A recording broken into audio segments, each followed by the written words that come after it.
लाल रंग के पशु पर बैठी वेश्या। 666 की पहचान। मेरे पिता जो जीवन भर कैथोलिक चर्च गए, परंतु उन्होंने यह अंतिम वसीयत छोड़ी, उसमें से निकल आओ। लाल रंग के पशु पर बैठी वेश्या पृथ्वी पर कौन है और 666 की पहचान क्या है? बाइबल में स्त्री का अर्थ चर्च है, इसलिए वेश्या का अर्थ मसीह विरोधी चर्च है जो अपने पति मसीह का पालन नहीं करता।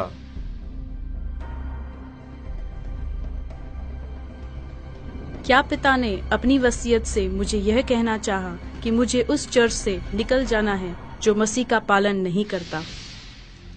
लाल रंग के पशु पर बैठी वेश्या मसीह विरोधी चर्च की पहचान मेरे लिए बहुत चौंकाने वाली थी।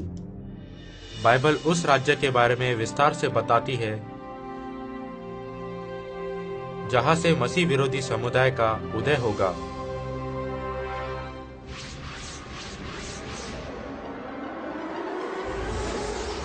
मूर्ति का सोने का बाग और पंख समेत सिंह वैभवशाली बेबीलोन को दर्शाता है।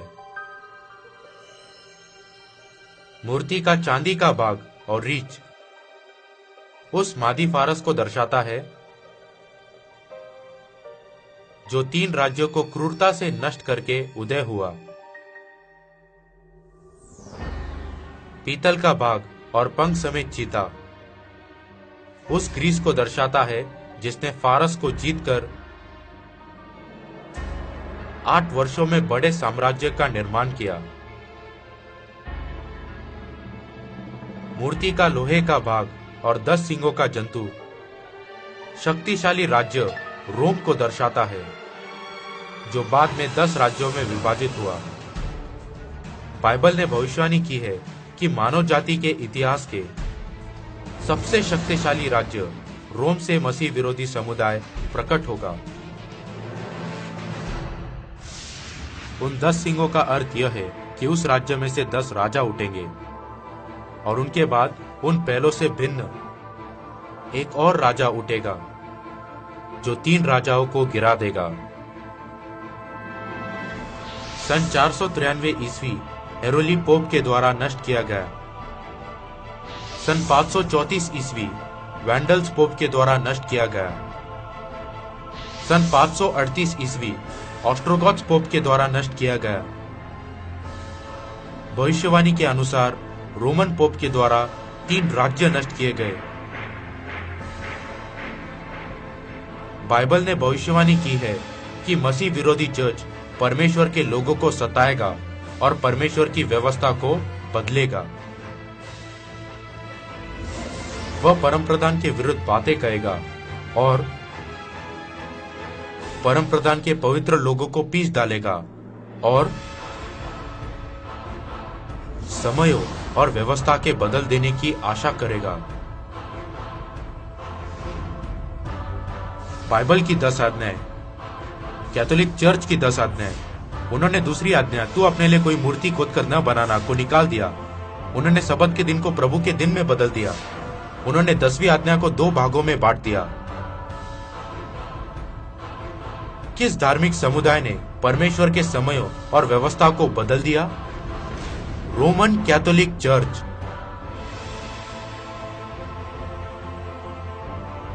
सन 321 ईस्वी में रोमन पोप ने सबत के दिन को मिटा दिया और रविवार आराधना को लागू किया। सन 325 ईस्वी में रोमन पोप ने फसह के पर्व को मिटा दिया। सन 354 ईस्वी में रोमन पोप ने क्रिसमस की शुरुआत की। सन 431 ईस्वी में रोमन कैथोलिक चर्च ने क्रूस और मरियम की मूर्ति की शुरुआत की। रोमन कैथोलिक चर्च ऐसे जंतु से दर्शाया गया है जिसका मुंह सिंह का था और जिसके पांव भालू के थे।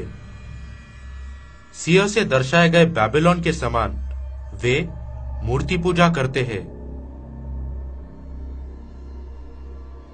क्रूर भालू से दर्शाए गए मादी फारस के समान वह बहुत क्रूर है।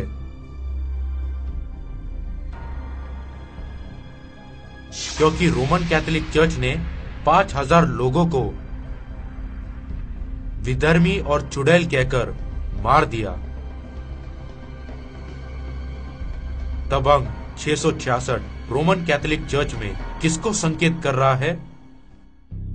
प्रकाशित वाक्य 13 का 18 ज्ञान इसी में है जिसे बुद्धि हो वह इस पशु का अंक जोड़ ले, क्योंकि वह मनुष्य का अंक है और उसका अंक 666 है।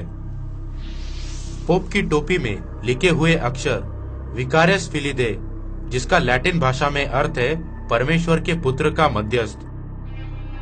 लैटिन भाषा में विकारियस फिलिडे का अर्थ है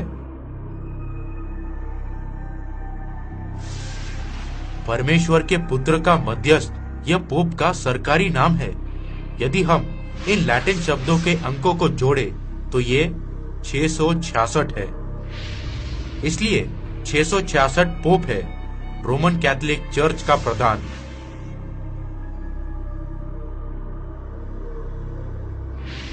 यह स्त्री बैजनी और लाल रंग के कपड़े पहने थी, सोने और बहुमूल्य मणियों और मोतियों से सजी हुई थी।